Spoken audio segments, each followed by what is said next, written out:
Good afternoon, everybody. And thank you, Peter, for your introduction. And thanks to the Cogut Institute for giving me the opportunity to share with you all and with the audience the essentials of my research at Brown University. I am Ambra Marzocchi, an international humanities postdoctoral fellow in the Department of Classics and at the Center for the Study of the Early Modern World in the Cogut Institute. And during my fellowship here, I am deepening and I'm expanding a research project on colonial humanities that began with my doctoral dissertation, and that will be now greatly enhanced thanks to the expertise and the bibliographical collections of Brown University. My research deals with the classical pedagogy and with the reception in early modern times of Greco-Roman learning, literature, and thought in the New World, and specifically in New Spain.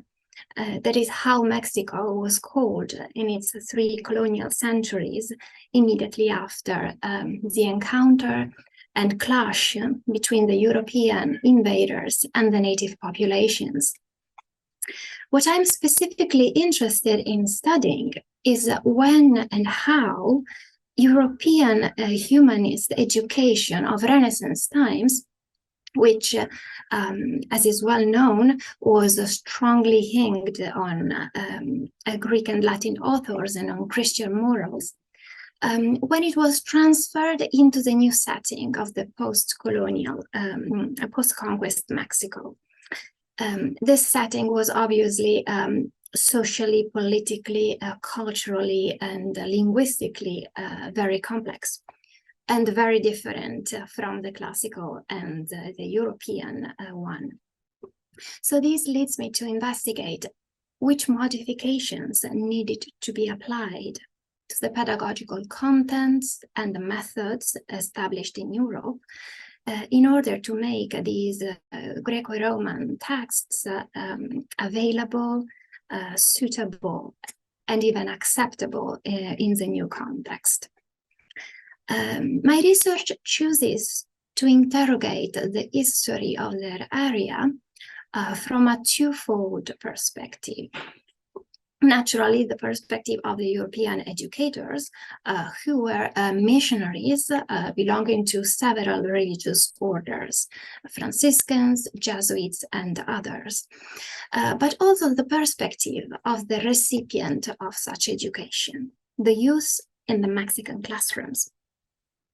And I am particularly keen in exploring this side of the colonial pedagogical relationship. And in order to do so, I am mainly guided by the kind of primary sources that might be able to elucidate, at best, the mutual cultural contributions involved in the teaching of the humanist disciplines in 16th and 17th century Mexico. Dealing with schools and with lessons, such sources for me will naturally be the textbooks. The very textbooks that were used in the colonial classrooms to teach Latin and Greek to the youth of Mexico. Unfortunately, many of these Latin grammars of Latin and Greek anthologies and humanist manuals do survive. And we are lucky to have numerous of them in the special collections of the libraries in Brown University.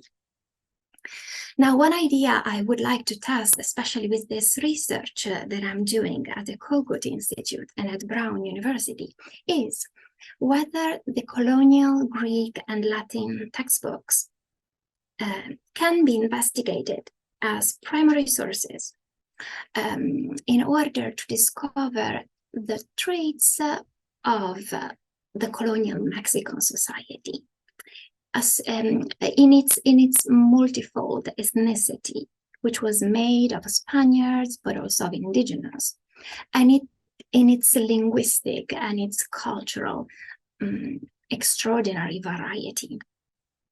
And I already envision that for this inquiry, it will be very fruitful and intriguing, certainly, for me to interact with other Cogut Fellows in this year's cohort. I'm looking very forward to it. Meanwhile, I thank you all for your attention.